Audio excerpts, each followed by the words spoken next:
Welcome back to the channel. This is Holden from Classroom Camp, and in this video I want to reveal some of my favorite websites and tools for academic research. Just a little bit of context, right now I'm in a doctoral program studying curriculum and instruction and have to do frequent research for each of my courses. So whether you are in a doctoral program or you're an undergraduate, teacher, or just a hobbyist looking to get into academic research, this is a great video, and I'm going to share some of my favorite resources that can help you with your own research. So let's take a look at a few of them. Now, the first that I want to recommend is ERIC. And you can go to ERIC by typing in eric.ed.gov, which I'll post a link to that down in the description.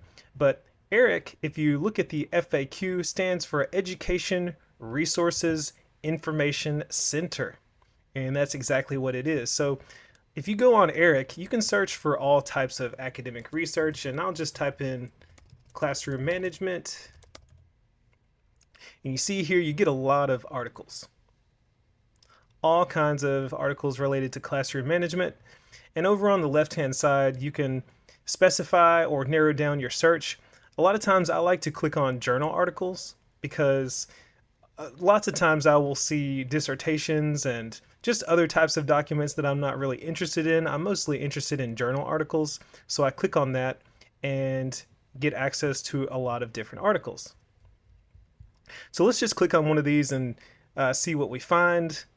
High School Concert Band Director Self-Efficacy for Classroom Management. And if you click on direct link over here on the right-hand side, it takes us here. It says to continue, click on the link, so I'm going to click here. And it takes us to a website with an article. And Sage Journals is really common. You find a lot of articles. A lot of the articles that I find on ERIC actually lead to Sage Journals. And what you'll see here is that the article is here as well as the abstract, but you can't read the entire thing. It says get full access to this article, view all access and purchase options for this article. And if I click get access, I have to be affiliated with an institution or pay for a subscription, something like that. And hey, my institution, the one that I'm attending right now, does not have access. So what do? How do I get access to this article? Well, that leads us to our next resource, which is one that's, I don't know, it's questionable, but I still would recommend it. I use it all the time. And that is ScienceHub Mutual Aid. Up here in the URL, it says smartquanti.com. And again, I'll post a link to this down in the description. But what you can do on this website is for any article you find on ERIC or Sage Journals or just wherever that you can't access, you can post a request to gain access to that article. So let me show you.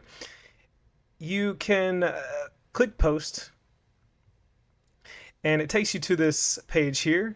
It says new reward. So I'm going to post a reward. It's kind of like a bounty for this particular article. And it asks us for the DOI number. If I go back to Sage Journals and I look here and I see the article, it says here the DOI number. So just look for DOI if you're not familiar with that. And you see this long number here. So what I'm going to do is I'm going to copy that number. Copy, not the address, but the number. And I'm going to take it back over here and I'm going to paste it and click quick search. And see what it does is it searches and it finds that particular article, as the DOI is a unique identifier for every published article, and I can post a new reward for it. So I'll click new reward, and there it is. So now all of the users on this website, they will see that I've posted a reward, and someone, most of the time, I've hardly had this ever fail, but someone will post a link or post the article under this reward that I've set, and I can download it on this website. So even though I can't access it here through Sage Journals or through my institution, I can still use this website to gain access to that article. One thing I will say about this is I believe that when you sign up, creating an account is absolutely free. And I believe that you get some free points. So let me just go to my profile here and see. So you get a certain number of points, and right now I have, I believe, 1,400 points, and that is because I have donated to this community. So you can donate, and when you donate, you get points, and you can see these are other people that have donated, but I believe I've paid maybe $20 or $30 to access different articles. And up here, you can see I click my posts, and wow, look here. Someone already replied to the posting that I set up. Let's see what they did. Oh wow, okay, so here it is. Uh, they said, please adopt. If you look at the article and you see that it's the article that you were looking for, let's just take a look and see. Then you say, hey, that's the article. And look, there it is. So I've already got this article. It happens really fast. It's a great tool for research. I use it, like I said, I don't know the ethics behind this, but look, you do your own thing. I use this and I really like it, so that's just what I would recommend. The ScienceHub Mutual Aid Community. All right, and my final resource that I want to talk about will help you get your research organized, and that is Zotero. There are a lot of other tools similar to Zotero you can use to organize research. And Zotero, as it says here on the homepage, is free, easy to use tool to help you collect, organize, annotate, cite, and share research. So you can create a free account and download the app. This app works for, as it says here, Mac, Windows, Linux, and iOS. So I actually have this on all my computers. I have it on my iPad as well. You can download it here online or through the App Store. And I actually have the upgraded version of Zotero, which is $20 a year, which is not bad at all. It gives me extra storage. But that's how you get it. Now let me actually show you what Zotero is. So I have it open so you can see my Zotero. And this is what it looks like. So this is my library of journal articles and books that I use. So all these articles, and I just recently had Curriculum 7000, and I had to put together a paper, and these are all of the resources I used for the class. A lot of them went into my signature assignment. Some of them were resources given by my professors, and this is just, everything that I got in here. And then I have an organized set of resources I've collected on school choice, some on professional development I'm working on, multicultural education, literacy, and there's a lot of stuff that's not organized.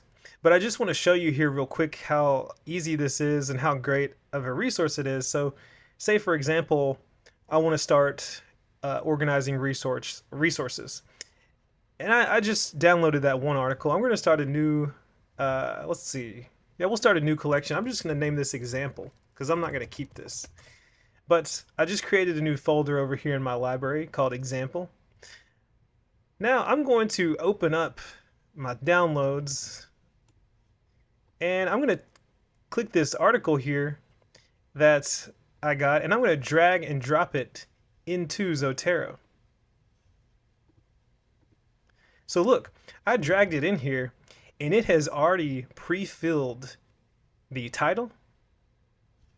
It has included the abstract, the author. It has given all of the details about this specific journal article, everything that I need. I can click on it and view it right here. I can add highlights. All right, so I can click here and just, for example, highlight this. It adds my highlights here over the side. I can add notes. I can add tags. There are so many things that you can do with this. So you can go back here and search for your tags, and this article will pop up. You know, let's say that I name this class, put a classroom management tag, and then I go back over here and search. I can find all of my articles on classroom management. It's really amazing. Just like this, these are articles I've tagged with classroom management, and it pulls everything right up for me. So this is just an amazing organization tool.